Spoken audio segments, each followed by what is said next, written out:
মুসা আলাইহিস সাল্লাম তার মুজিজা প্রদর্শনের পর যখন জাদুকররা মুসা আলাইহিস সাল্লামের উপরে ঈমান আনলেন এবং মুসা আলাইহিস সাল্লামকে একমাত্র নবী হিসাবে স্বীকৃতি দান করলেন এবং মুসা আলাইহিস সাল্লামকে সাক্ষী রেখে তারা যখন আল্লাহর উপর ঈমান আনলেন, তখন ফিরআউন তাদেরকে হত্যার আদেশ দিলেন এবং তাদেরকে নির্মমভাবে হত্যা করা হলো।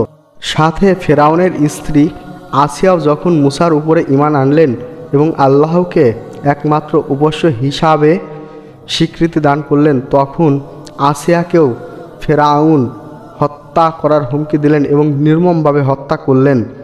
তখন মুসা আলাইহিস সাল্লাম আল্লাহর কাছে প্রার্থনা করলেন। মুসা বললেন, হে আমার পালনকর্তা, তুমি ফিরআউনকে ও তার সর্দারদেরকে পার্থিব সম্পদসমূহ যা দান করেছো তা থেকে তুমি তাদেরকে বঞ্চিত করো, যা দিয়ে তারা লোকেদের তোমার রাস্তা থেকে বিপদগামী করে।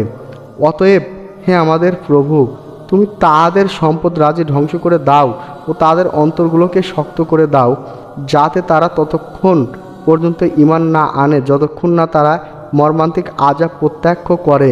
জবাবে আল্লাহ বললেন, তোমাদের দোয়া কবুল হয়েছে, অতএব তোমরা দুজন অটল থাকো এবং অতএব তোমরা তাদের পথে চলো না যারা জানে না।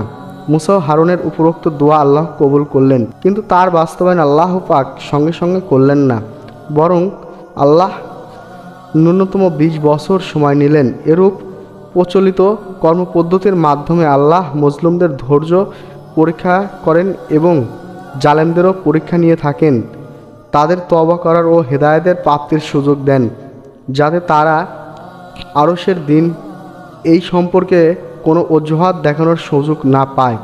যেমন আল্লাহ বলেন, আল্লাহ ইচ্ছা করলে তাদের কাছ থেকে প্রতিশোধ নিতে পারতেন, কিন্তু তিনি তাদেরকে অনেকবার সুযোগ দিয়ে থাকেন।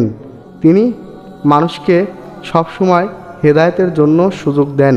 দুষ্ট শাসক ফিরআউন তার পদে অন্য কাউকে ভাবতে পারেন না। আল্লাহ বলেন, ফিরআউন পৃথিবীতে উদ্ধৃত হয়েছিল সে একজন রাজা হিসাবে।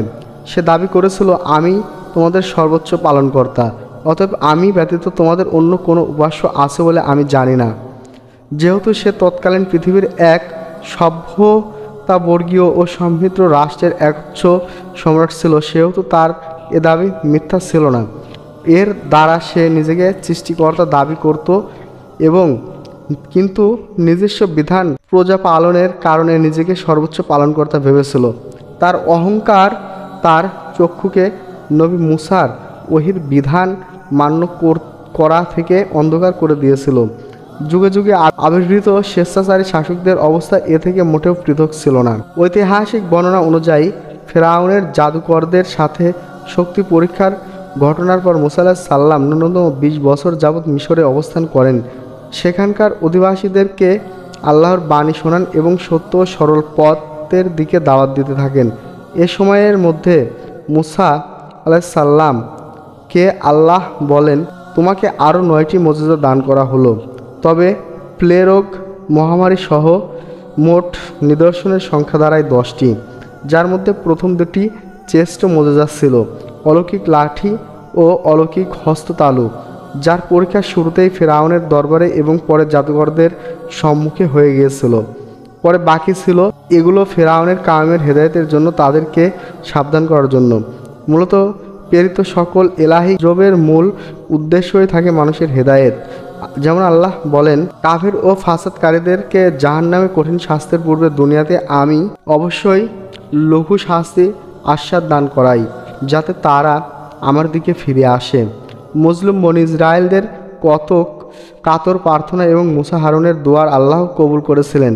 সে মতে সর্বপ্রথম অহংকারী ফিরআউনের কামের দুনিয়াবি জুলুস ও সম্পদ রাজি ধ্বংসর গজব নেমে আসে। অতঃপর অন্যান্য গজব ও নিদর্শনসমূহ আসে।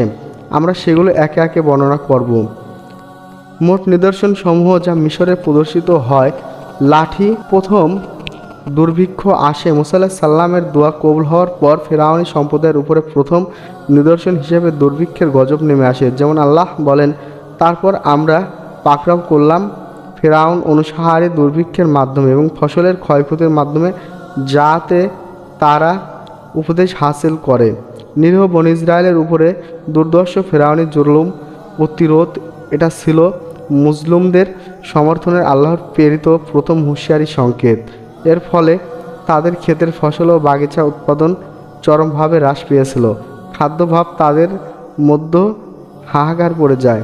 ফলে উপায়ান্ত না পেয়ে ফেরাউনি সম্প্রদায়ের নেতারা মুসা আলাইহিস সালামের কাছে গিয়ে কাকুতি মিনতি করতে থাকে। মুসা আলাইহিস সালাম অবশেষে দোয়া করলেন, ফলে দুর্ভিক্ষ উঠে গেল এবং তারা আবার আগের ন্যায় চলতে লাগলেন।